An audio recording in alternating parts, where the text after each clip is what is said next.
Gipasidunggan sa prestiyosong 60th Anvil Awards ang Panata Contra Fake News campaign sa GMA Integrated News. Ani ang report.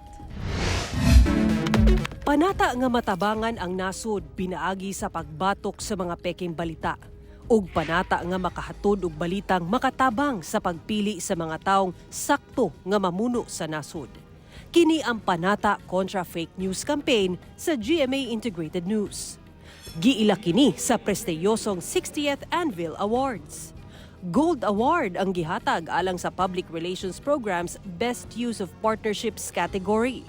Ang pag-ila sa pagpanguna sa News Department sa GMA Network kauban ang 60 ka media organizations, universities o Commission on Elections sa pagbatok sa fake news o disinformation. We would like to thank the 60th Anvil Awards for giving us this recognition. Especially this is a massive undertaking which GMA led, almost 60 partners.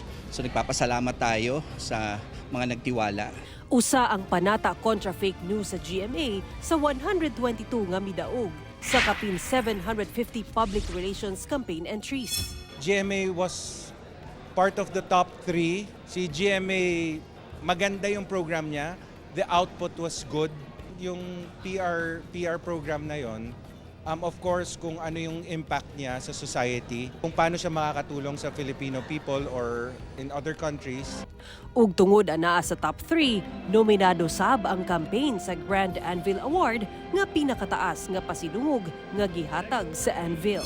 Hindi dito natatapos sa award. Isa lamang itong pagbibigay halaga dun sa ginagawa natin. Mas lalawakan pa natin yung ating misyon sa ating Panata Contra Fake News.